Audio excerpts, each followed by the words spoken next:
Hi everyone, this is Radhika.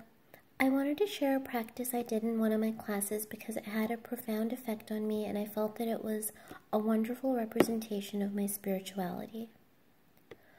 A lot of my spiritual journey has been understanding and having compassion and love for myself, for humankind, and for all living beings, and feeling a deep connection to all these things. And also seeing how much beauty and magic exist in each of these things. My life feels much fuller, deeper, more connected, and filled with appreciation after finding my personal sense of spirituality.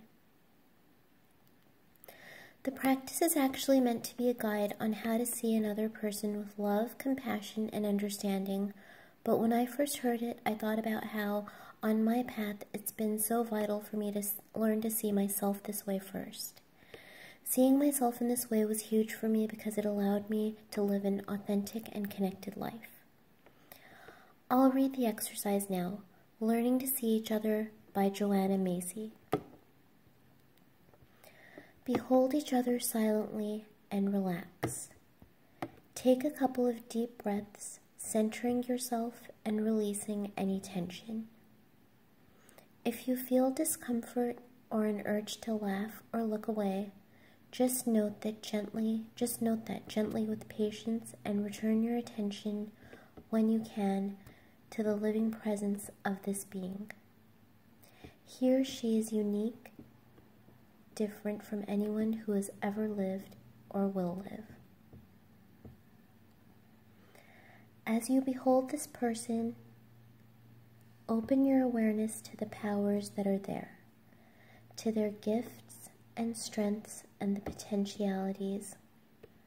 In this being are unmeasurable reserves of courage and intelligence, of patience, endurance, wit, and wisdom.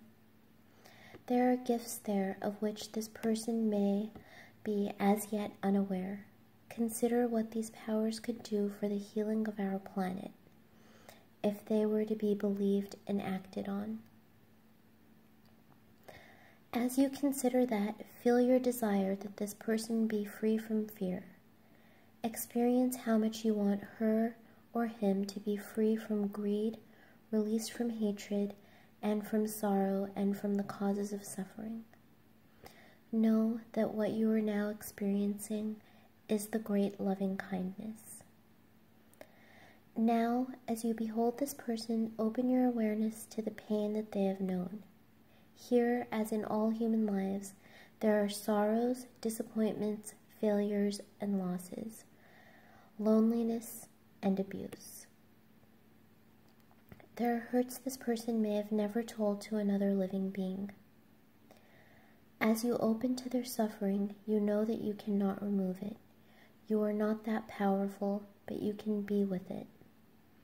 As you experience your readiness to be with the pain of another, know that what you are experiencing is the great compassion. It is excellent for the healing of our world.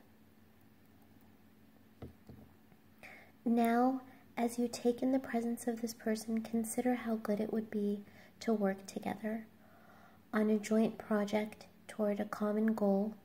Imagine what it would be like, planning, conspiring, taking risks together, each helping the other find their strength and creativity, celebrating the successes, consoling each other over the setbacks, forgiving each other when you make mistakes, and simply being there for each other.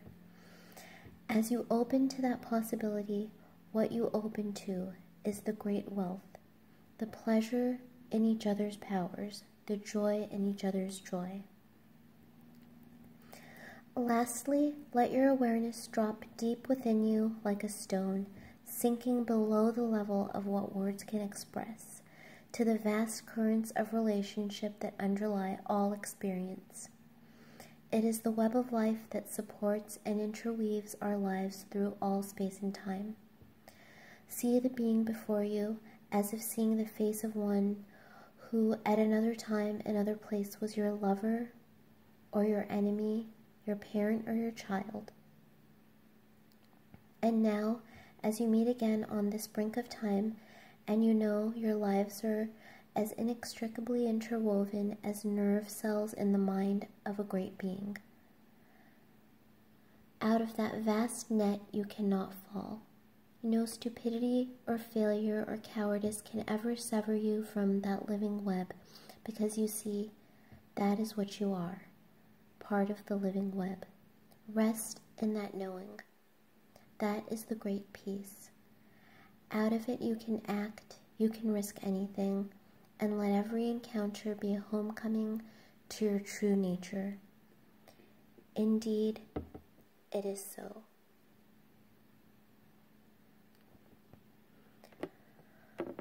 I felt that this practice corresponded to Wilber's perspectives of God.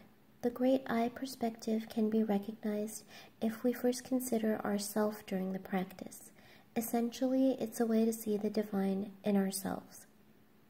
The great Thou perspective can be understood if we consider others during the practice and think about our relationships to them, and how we can experience and encounter them in this beautiful and compassionate way. The great It perspective is realized in this practice because it talks about how we are all connected in the great web of life. Next, I shared some photographs that captured some moments of beauty, magic, and connection in my life. Thank you so much for allowing me to share. Peace and love. Thank you.